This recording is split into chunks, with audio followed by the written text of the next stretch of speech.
Hey ladies, it's Ashley Shepherd and I'm coming to you live today to dive into chapters 8 and 9 of Fresh Brewed Life. Thank you for being patient with me about the timing of this. I know many of you are going to catch the recording because it's a random 4:30 on a Friday. We're fixing to head to soccer practice in a little bit, but I wanted to come to you live really quick because these two chapters, which we have one more chapter starting next week, really spoke to my heart. And so I'm going to try to do this in about 10 or 15 minutes, so I'm going to dive right in. So chapter 8, Nicole Johnson talks about changing your world. And so I don't care if you're reading this book or not, there is some valuable lessons to learn from this video, from Nicole's words, and I'll just be honest, really from my experience, and even what I'm going through right now. And so this chapter 8, really dives into the specifics of the desires of women to do more, to become more, the desire to change the world. And so I believe that women will come in two categories. You're going to come in the category where you have this strong desire to go out and change the world. And so you are out there and you are saying yes to everything, and you are working from sun up to sundown, and your goal is to work in your kids' school and to work in your church and to do X, Y, and Z because you want to change the world. Okay, so you're either in that category or you're in the next category, which is you have a desire to go out and change the world and do some significant things, but you're letting fear stop you. And so although you have a strong desire to do incredible things in life, you are a little bit frozen. And so you're really not pursuing those things. You're just kind of staying the same, but you still have that strong desire. So the common denominator between those two different women is you have that desire. You have that inkling, that deep down inside, I was made for more. I was made to do something significant. And we struggle to figure out, but what is that significance? What is it that is significant? And so on the bottom of page 137, I've got to read what she said because this is so true. Some of us get her done, type A women, try so hard to make a difference in our world that we actually undo the difference we hope to make by damaging striving. We have exchanged changing the world for running the world. Guilty. There is a painful world involves intentional action and trust, while running the world involves control and fear. I don't think I have to name names here. We know who we are, right? Women have a deep desire to create purpose and meaning in their lives. This is a given. It's how we were made.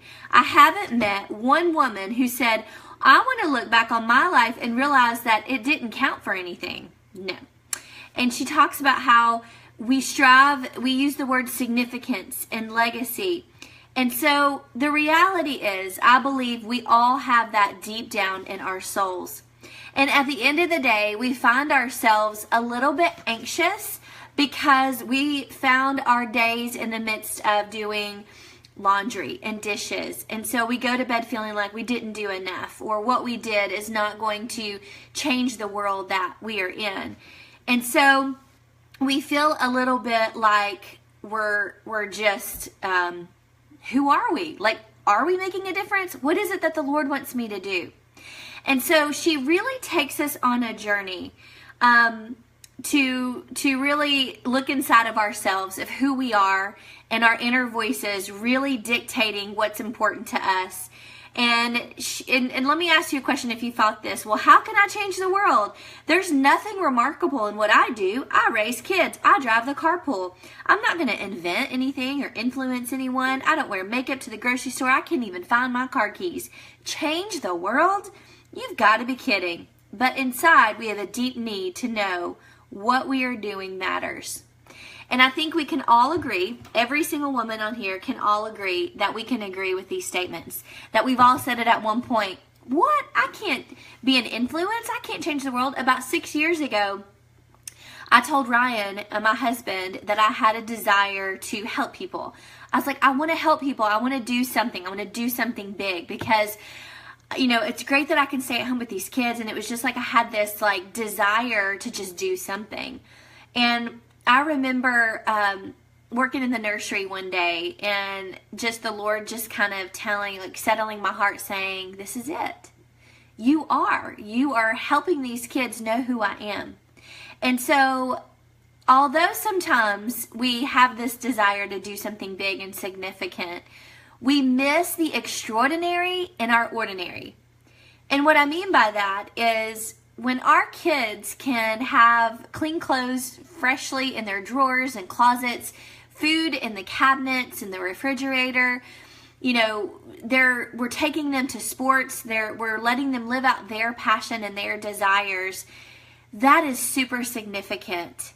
And so really stopping yourself and trying to find what you're missing and really opening your eyes with what you're doing, because you may find it in the midst of your chaos.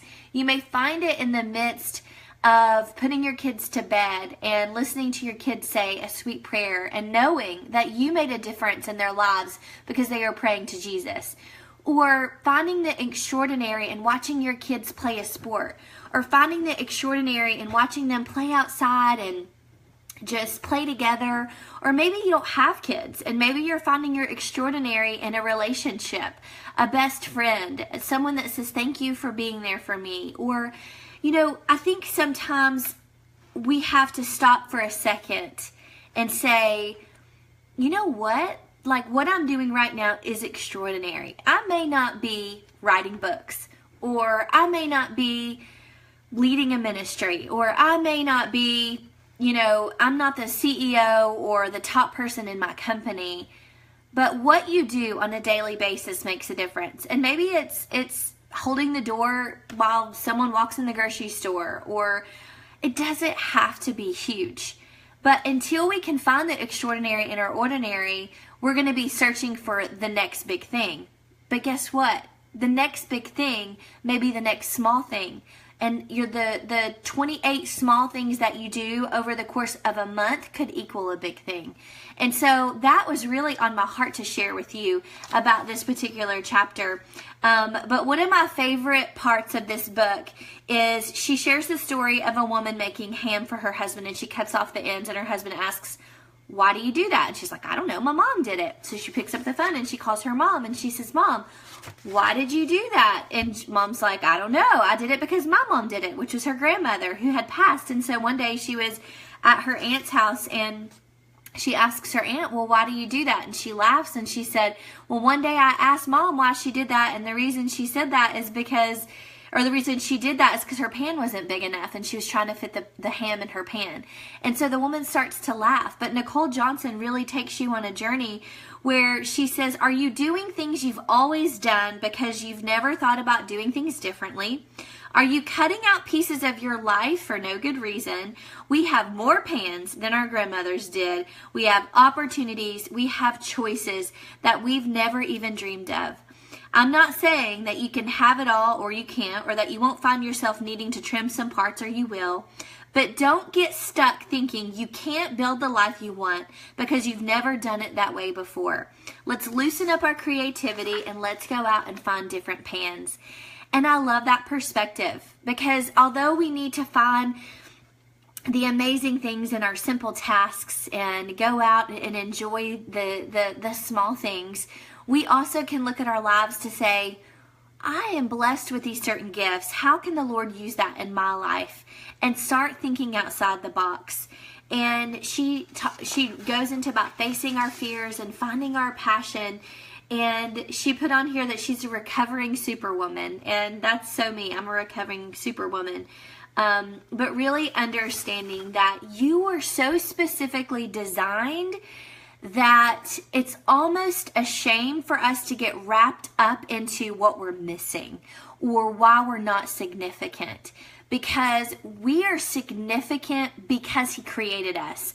We're not significant because of our jobs or because of our children or our spouse or what we do or we don't do.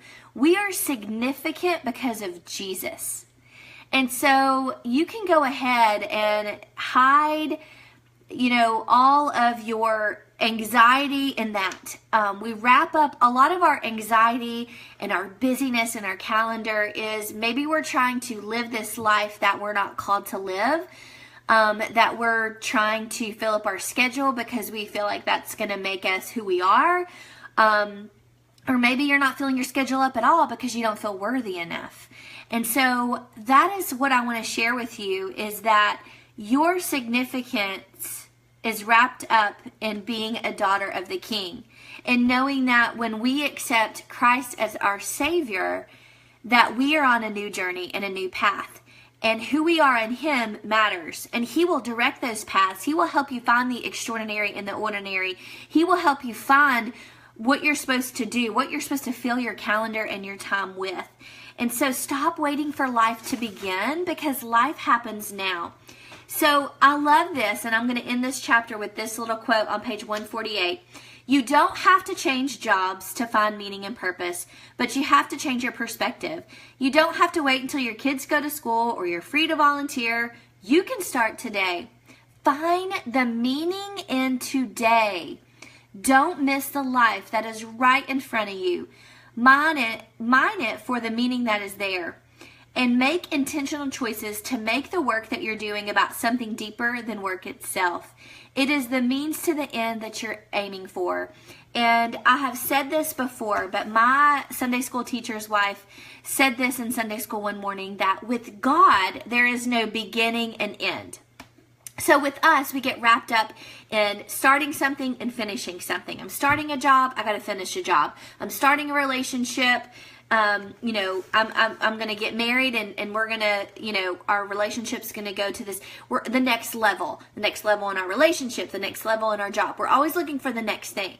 With God, there's no beginning and end. It's only the process. And so don't get wrapped up in, well, I can't do that because of this, or I can't start this because of that. Don't get wrapped up in the start and the end. Just look at today. And get wrapped up in the process. That you may be having the worst day ever, and you may be stuck in line at the DMV or at the grocery store line or whatever. So look around at your surroundings and say, Lord, you have me here with these people around me for a reason. Who do you want me to talk to? Who can I encourage today? And that is what I want to encourage y'all with, is to live your life as you don't have a tomorrow. Because you are seeing the devastation of what is going on around us right now with the fires and the earthquakes and the hurricanes, and we don't know what tomorrow can hold. And so don't miss what the Lord has for you today. Even if you're just like, what? Today, like my video yesterday did not go as planned, but the Lord had a reason for it. And so chapter 9 talks about enriching your relationships, and all I want to kind of share with you in this particular chapter is enriching your relationship really comes down to where you're putting your time. And trust is important with that. But I just want to encourage each of you ladies is to celebrate the friendships and the people that love you. And don't worry about the ones that don't. Because there are people out there that don't like you. And those words right there is like a dagger to my heart, because I'm a people pleaser and I want everybody to love me. And that's tough. But that's the reality. And so I'm only 35. I'm not super old. I don't have a ton of wisdom. I've got some life experience. Y'all probably have a lot more than me. But my biggest lesson in life that I have learned, and the lesson that God has taught me over and over to the point where I'm like, I'm tired of learning this lesson, is to celebrate the people who love me and to ignore the ones that don't. And to focus on my one relationship that's going to change my life, and that's my relationship with Jesus Christ. And all of the other relationships will fall into place because I'm focused on the one that matters. And that's my heart for you, because if you can look at your best friend, or maybe it's your spouse, or maybe it's a relationship with your children, because if you're a young mom like me, you don't have a ton of relationships because you just don't have the time to put into a lot. And so you may have a couple of really close friends like me, but look at your relationships that are flourishing, that are encouraging and the people that have your back. You know, it's those people who, when you write a book and they give you a call and say, or shoot you a text and say, I just bought your book, I want to support you. It's people like that's going to pick up the phone and say, I just saw where your son is sick. I just want to let you know that I'm praying for you. And so let those relationships be the ones that you focus on, that you grow on. Don't give a second to those people who, you know, deep down, who doesn't support you and may or may not really, you know, have any kind of communication with you. I mean, you can love people from a distance. You don't want to be rude by any means, but when we have such a short life, this life is but a vapor. And so my heart is that you focus on Jesus first, your family next, and then those one or few relationships that are going to just, the people that love you, that are going to support you no matter what. So guess what? Next week is chapter 10. Now here's what I'm going to say about chapter 10. Maybe you've skipped some chapters and you've not read these chapters. You got to read chapter 10. And actually 8 and 9 was amazing chapters too. But chapter 10, I could have written chapter 10. Like there was some parallels to my book in chapter 10. So read chapter 10. We're going to read that on Monday, and then next week we'll wrap that up. And next week we will announce what we're going to do in the fall. We're going to take a couple weeks in September off, and then starting in October, there is a very specific book that I chose for the fall and for the holidays. And there's a reason for this. And if anybody knows my journey of losing 100 pounds and letting my identity be wrapped up in my pant size, you're going to love this fall book. It is a book that's going to grow us closer to Jesus and more away from Oreos. And the reason I say that is because I'm obsessed with Oreos. So I need that in my life. It's an amazing fall book. So I'm excited to announce that next week. So I love you, ladies. I hope you have an amazing weekend. We are praying for everyone in Florida that is having to evacuate. We are praying Irma to go the other direction or die down. We are fervently praying. Please know that. If there's anything specific we can pray for you, please look at our prayer threads every single day and comment there so we can lift those up. So I love you, ladies, so much, and I appreciate you. Don't forget to go to beautifullydesign.com and get that book that I wrote recently. There's some special messages for you in that too. So share it with a friend, pick up the phone, send them the link. I would love to get this out. It's great for teenagers all the way up to senior citizens. Everybody and anybody that's a woman. So I love you, ladies. Love you, Kim. Y'all have a great weekend.